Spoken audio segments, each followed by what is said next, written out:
Assalamu alaikum wa rahmatullahi wa barakatuh, my dear brothers and sisters. Today, we're going to talk about something truly special, a night that's better than 1,000 months, a night filled with mercy, forgiveness, and divine blessings. Yes, I'm talking about Laylat al-Qadr, the night of decree. This isn't just any night, it's the crown jewel of Ramadan, a gift from Allah subhanahu wa ta'ala to His believers. Let's dive in and uncover why this night is so important, how we can prepare for it, and how we can make the most out of it. Trust me, you don't want to miss this. Part 1. The sacredness of time in Islam. You know, in Islam, time isn't just about seconds, minutes, and hours. Certain moments are packed with so much barakah and blessings that they can change our lives forever. Think about it. Ramadan itself is a month of blessings, but within Ramadan, there's a night that's even more special. The Prophet Muhammad ﷺ told us, whoever spends the nights of Ramadan in prayer out of faith and in the hope of reward, he will be forgiven his previous sins. Sahih Bukhari. And the best of these nights? Laylat al-Qadr. It's like the VIP section of Ramadan, where the rewards are multiplied beyond imagination. Part 2. What is Laylat al-Qadr? So, what is Laylat al-Qadr? Laylat al-Qadr is the night when the Quran was first revealed to Prophet Muhammad ﷺ. Imagine that, the words of Allah, the ultimate guidance for humanity, began their journey to us on this very night. But it's not just about the past, this is also the night when Allah decides the fate of every person for the coming year. Our sustenance, our trials, our blessings. It's like the ultimate planning session, and we're invited to be part of it. Indeed, we revealed the Quran during the night of decree. And what can make you know what is the night of decree? The night of decree is better than 1,000 months. The angels and the Spirit descend therein by permission of their Lord for every matter. Peace it is until the emergence of dawn. Laylat al-Qadr. 1,000 months, my brothers and sisters. That's over 83 years. Imagine the worship of a lifetime packed into one night. That's the power of Laylat al-Qadr.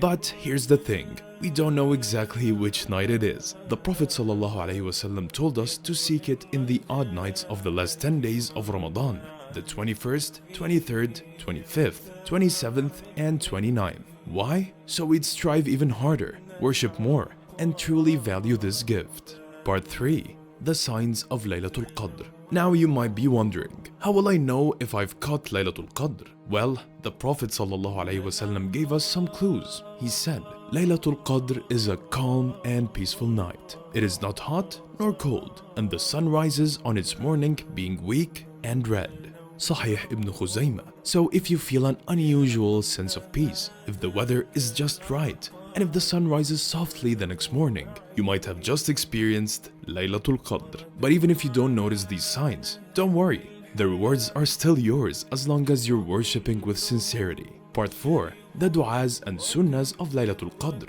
Now, let's get practical. How can we make the most of Laylat al-Qadr? Allow me to share some sunnahs and du'as straight from the Prophet ﷺ to help us unlock the blessings of this night. 1. The best du'a for Laylat al-Qadr. First, let's talk about the du'a.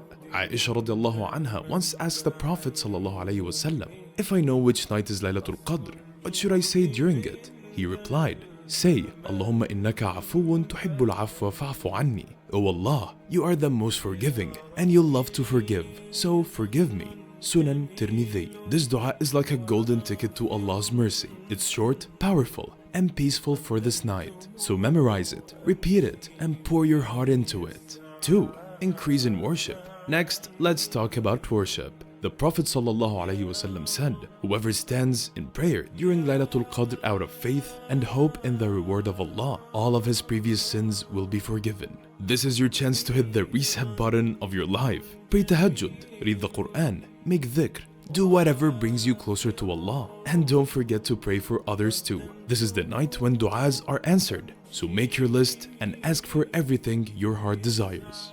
3. Performing i'tikaf. If you can, try perform i'tikaf during the last 10 nights of Ramadan. The Prophet ﷺ used to seclude himself in the mosque, dedicating his time entirely to worship. Aisha radiallahu anha said, the Prophet ﷺ used to practice i'tikaf in the last 10 nights of Ramadan and said, seek Laylat al-Qadr in the last 10 nights of Ramadan. I'tikaf is like a spiritual retreat. It's a time to disconnect from the world and reconnect with Allah. If you can't do it in the mosque, create a quiet space at home where you can focus on worship. 4. Giving charity. Finally, don't forget to give charity. The Prophet ﷺ said, Sadaqah extinguishes sin as water extinguishes fire. Sunan Tirmidhi. Giving charity on this night is like planting seeds of barakah that will grow throughout the year. It's a way to show gratitude to Allah and to help those in need. Even a small amount can make a big difference. Part 5. Call to action. My dear brothers and sisters, Laylat al-Qadr is a once-a-year opportunity to transform our lives. It's a night of mercy, forgiveness, and divine connection. Don't let it slip away. Spend these last 10 nights in worship. Make sincere dua and seek Allah's forgiveness. Remember, this night is better than 1,000 months. Imagine the rewards waiting for you. May Allah grant us the ability to catch Laylat al-Qadr, and may He accept our worship, forgive our sins, and grant us His mercy and blessings. Ameen. Thank you for joining me on this journey. May your last 10 nights of Ramadan be filled with blessings, and may you find Laylat al-Qadr. Until next time, Assalamu alaikum wa rahmatullahi wa barakatuh.